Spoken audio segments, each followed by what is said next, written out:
Well, it's Dr. Madeline here at Ridgetown Animal Clinic. Today we're going to go over some commonly asked questions about dogs spaying and neutering and why it's important. I've got Taylor here, my veterinary nurse, who is going to ask those questions, and hopefully we can give you guys some answers on this important topic today. So Taylor, what's that first question? Dr. Madeline, what is the difference between dog spaying and neutering? So dog spaying is the surgical procedure we perform in female dogs to remove their ovaries and uterus so they're no longer able to procreate.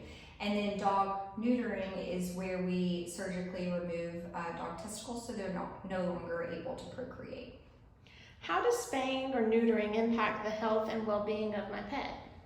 So we know that spayed or neutered dogs live longer, healthier, and happier lives than our unspayed dogs and cats for that matter. How soon should I bring my pet in to see a veterinarian to get my dog spayed or neutered? So typically we can do it, around 5 to 6 months, potentially up to a year to a year and a half. There are a lot of situations where we might adjust it, that time frame based on the size of your dog or any other behavioral issues, etc. So it's going to be a little bit variable, but we can certainly discuss that with you when you come in for your appointment. What are some possible conditions that can be helped by spaying or neutering my dog? So for spaying for females, the earlier we spay, so the fewer heat cycles that they go through, or no heat cycles that they go through, that can help them significantly decrease their chances of getting mammary cancer, which would be, in people we call that breast cancer. So it will significantly reduce the likelihood that they'll get mammary cancer later in life.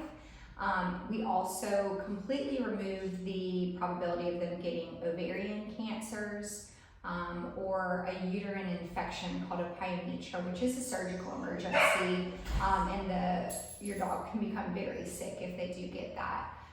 For males, for neutering, we do remove the possibility of them getting testicular cancer and also an inflammatory or hyperplastic condition of the prostate called benign prostatic hyperplasia, or BPH for short. Those are two conditions that we completely remove by removing that testosterone from being intact. How will spaying or neutering affect my dog in the future? So obviously they won't be able to procreate. We really don't see major behavioral changes after they're spayed or neutered.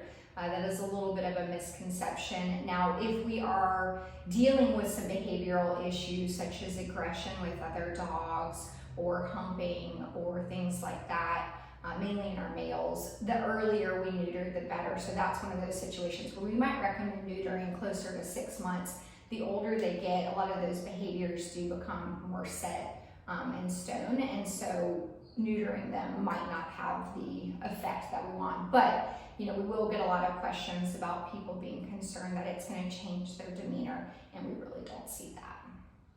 What will my veterinarian need to know about my dog before spaying or neutering? Yeah, so of course, if they have any other underlying illnesses or previous history of anything, that's going to be really important to know.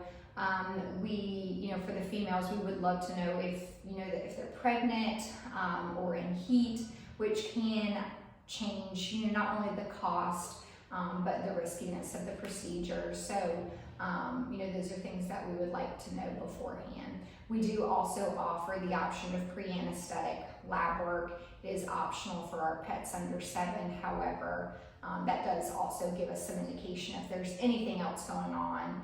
Checks liver values, kidney values, blood sugar, electrolytes, white blood cells, red blood cells, platelets. So it really gives us a good overview to make sure your pet is healthy to go under anesthesia, and that there's nothing that we need to adjust anesthesia-wise or be concerned about beforehand. How long will it take for my dog to recover from being spayed or neutered? Yeah, so for our younger pets, usually 7 days, and they are pretty much good to go. We always ask that our surgical patients return 7 days after their spay or neuter to just check their incision, make sure everything looks okay, and then they can get the clean bill of health to, take the e-collar off or the cone off and go back to normal activity. For our older pets, it might be a little bit longer, maybe 10 to 14 days recovery, but honestly, majority of the time, these guys bounce back really quick. What care should I be prepared for to provide at home while my dog is recovering from their spay or neuter surgery? Yeah, so we do send home all of our spay and neuters with an e-collar, which is the cone of shame, that they need to wear for a week, and that is to help prevent them from licking the incision, which not only can create an infection, but it can also open up those stitches, so that the incision's open, which can be dangerous, especially for our spays. At home, you'll need to keep them calm and confined, so no running, no jumping, no playing. Sometimes we have to send home a little calming medication, especially on our puppies where they're just bouncing off the walls. So I honestly say, and I say this all the time, I think clients have the hard job at home of keeping them calm and contained, and we have the easier job here at the clinic. But that's basically it. Keep the cone on. You can take it off briefly just to let them eat and drink, but put it right back on after, and then just keeping them calm and contained outside on a leash, etc. So, all right, guys, that's all the questions we have today on why it's important to get your dog spayed and neutered. If you have any other questions, feel free to reach out.